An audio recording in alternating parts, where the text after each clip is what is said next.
Welcome back to Retail Power Talks. I'm Zeenish, and today we have with us Ghalia Boustani. She is a retail strategist, researcher, author of 4 books, and an expert in pop-up, luxury, and experiential formats. From Paris to the global stage, her work has influenced how brands shape space, emotion, and storytelling. Ghalia, it's a real pleasure to have you with us. Thank you so much. I'm so happy that we're connecting and talking about this beautiful topic. Well, let's start with one of your specialities, pop-up retail.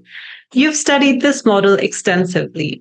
How have pop-ups evolved beyond just temporary stores, and why do they continue to resonate with both brands and consumers today? Well, I started studying pop-up stores in 2008, and it was the right moment because at that time the recession has hit Europe, and there was a kind of, let's say, panic because retailers thought that customers wouldn't be able to purchase, and then had to rethink their models in a way that induces customers to come to the store and live something that goes beyond the traditional way of doing commerce at the time.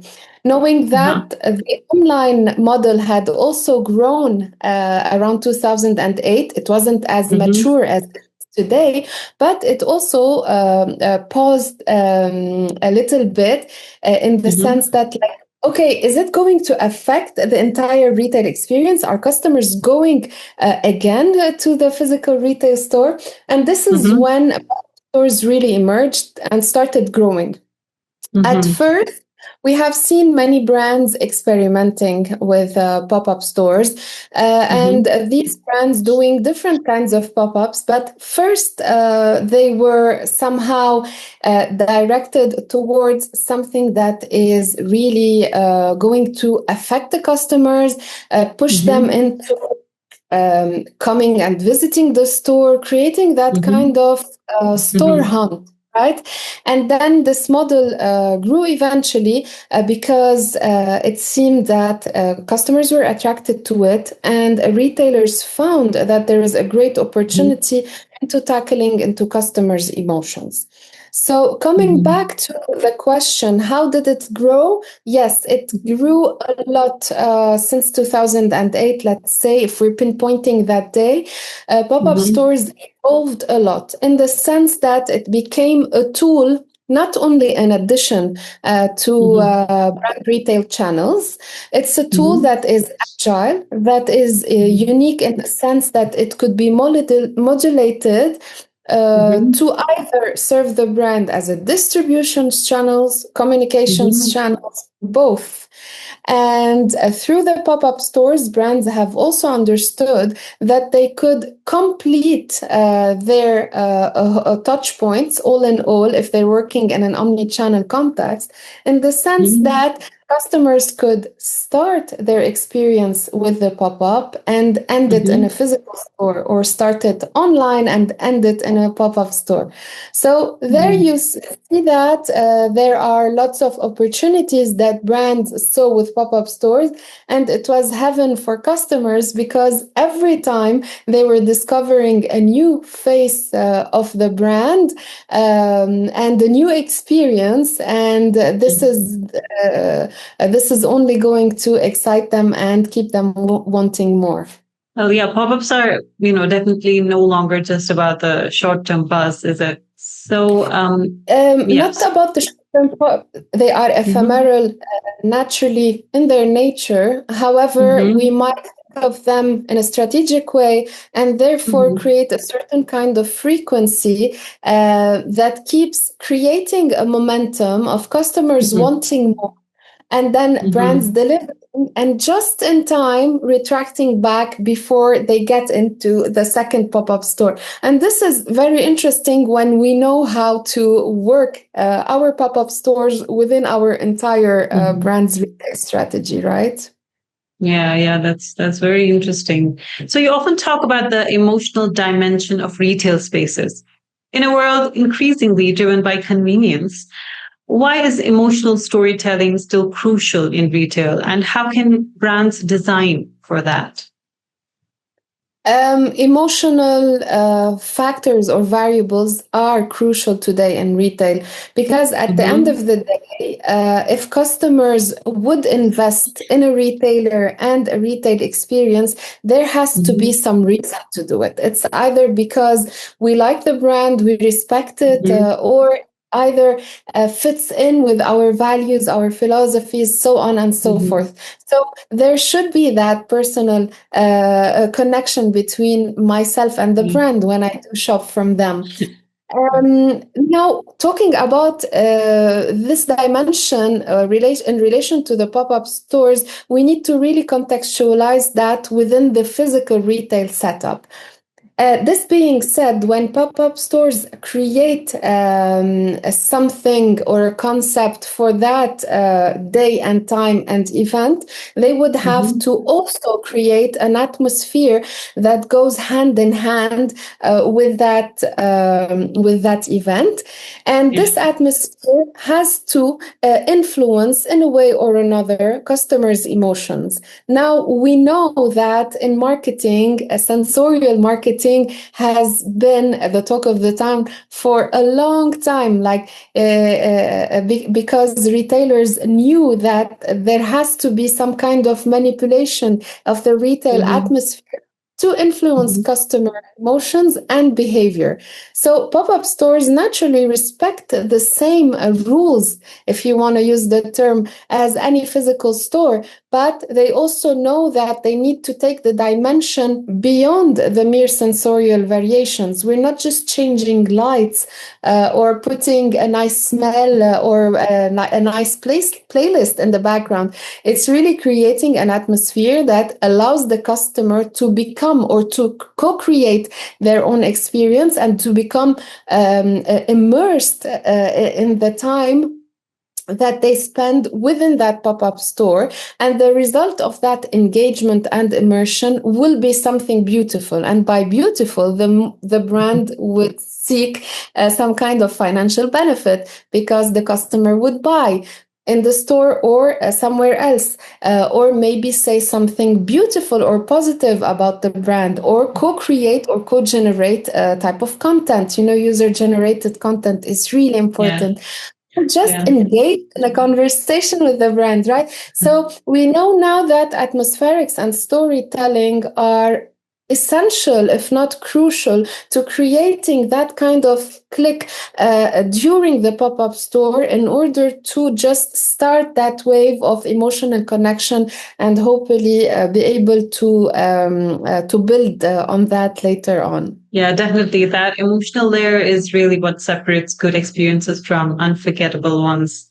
So in your research, you've compared ephemeral and permanent retail formats. How should brands decide which route to take and what do each of these formats uniquely offer in terms of engagement and impact? I think when it comes to pop-up stores, it shouldn't be an either or. I think we should come to a point in time when we are managing a brand to say, what type of formats are we integrating? Are we sticking to online, offline? Are we having a flagship store and multiple concessions? So on and so forth. So why not, within our strategy, now think, when are we going to be using pop-up stores? Is it going to be an integral part of our strategy? Because now we know the benefits of pop-up stores, the advantages, inconveniences, and how it can come and complete or elevate other channels that we have in the brand. In that sense, if the retailer wishes today to integrate a pop-up store, I think it should think in an omni-channel way, and it should think of all of these formats as touch points, and it will only have to answer one question. I mean, if I add a pop-up store today, how will it affect my customer, and will it add value to my customer's experience? Otherwise, I believe that brands don't even have to integrate a pop-up store. I mean, we don't have to think of them as trends and jump on the bandwagon of pop-up stores if that pop-up will not yield any effects later on. So this is also important to state whenever we start thinking of putting an effort and investing in a pop-up store for our brand. Yeah, that's quite interesting. If you talk about luxury, it's undergoing its own transformation, especially with the rise of what you call the circular desirability. How are high-end brands rethinking desirability in a world that is more conscious, more ethical, and more circular? Yeah, we have seen many luxury brands adopting pop-up stores to convey a certain message to customers. And with that pop-up store, they would design them in a way that not only they could create a beautiful design, but as we said, immerse the customer and let him or her understand the entire message throughout living an experience in the store. This being said, pop-up stores became a reflection of the message that the brand wanted to send throughout its communique, its merchandise, its traditional advertising strategy. It would come and say, with that pop-up store, I would make my message more legitimate, and I would really have the opportunity to show my customers what I'm talking about, why it's important, and how he can also be part of that message. Now, I don't go into discussions related to whether they are doing it for the right cause or the wrong cause. I only evaluate the pop-up itself and how it has been used as a communications message.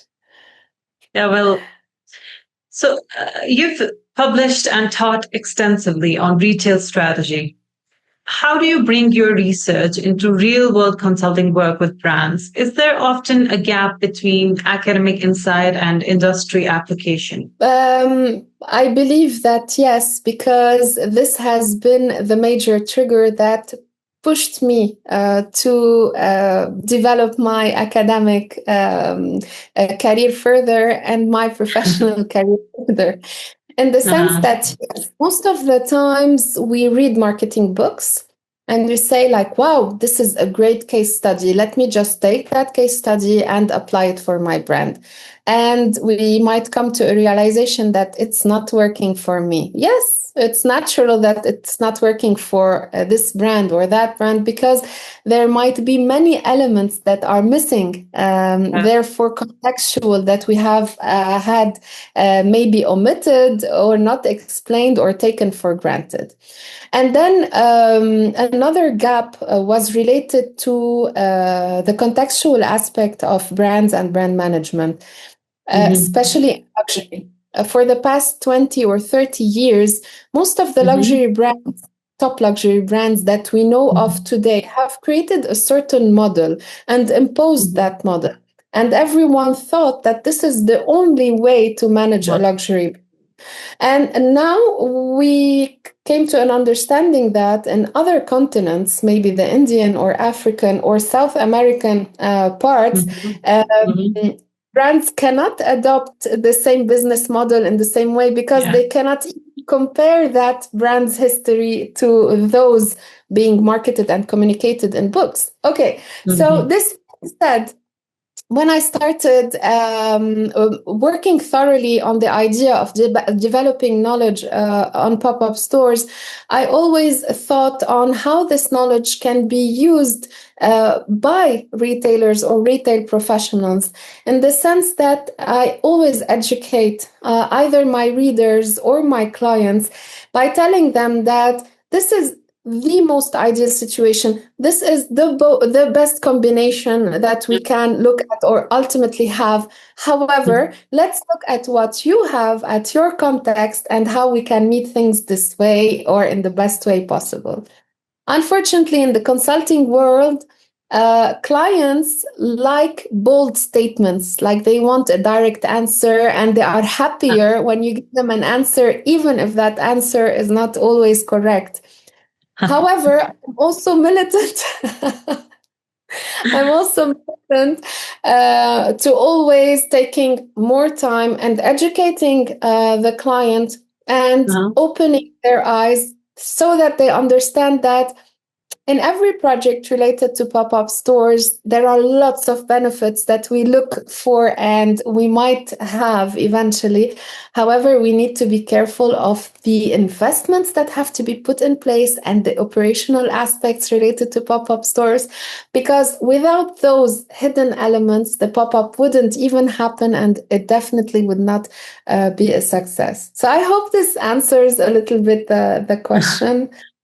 Yeah, well, bridging theory and action seems like one of your superpowers. So, how would you describe the future customer, and what must brands do differently today to stay meaningful tomorrow? I think customers are becoming less and less interested or more disinterested, if we want to put it that way. They need a lot to be impressed, and they are not always impressed. At some point, we might even feel or sense a customer fatigue, like, oh my God, just another time, just another one of those. And even if sometimes they do engage, but sometimes they might passively engage because they just want to go and have fun or just like change scenery. I believe that customers today, if they have a clear strategy and have the means to do so, will always have the opportunity to create something new, interesting, fun, exciting, and attractive. But the most important thing, I believe, is to stay authentic, to stay true, and to always create something meaningful for our customers. Because we have come across multiple possibilities by multiple brands and a lot of distraction coming across customers today. So I think the best way is to be honest, true, and staying authentic with everything that we can do in hand to keep the connection with them, with our customers, or rekindle the connection if we thought that it has been missing for quite some time. Yeah, it's definitely about authenticity and connection. So, my final question for you would be, Ghalia, is you've worked across cities, cultures, and formats. For creatives and strategists entering the retail world now, what is the one mindset shift you'd encourage them to adopt? An openness, actually, to be very open, to be very aware of everything that is happening. And at the same time, and again, it aligns with what I've said before, to admit and acknowledge that they cannot do everything and anything. They have to be content with what they have and they have to do it well. If we really have little stuff that we take care of in terms of distribution channels or communications channels or products, if we know that this bundle is manageable, we do it good, we do it well, and we will keep doing it well. So I think we should stay in that logic and dynamic and grow eventually, and not be distracted by the million things that are going on. Again, this is also a culture, internal culture, the culture of the management and the top management and the direction or not that they're having, because there are lots or nots today in management. But I think one has to be really strong in the sense that they have to know when to say no. And I think this is very important today in strategy. Yeah, it is definitely important to say no when, you have to. So, Ghalia, thank you for this rich and insightful conversation. You've given us so much to think about, really. And to our listeners, thank you. So, to our listeners, I'll be back for you with more insights and retail leaders. Until next time.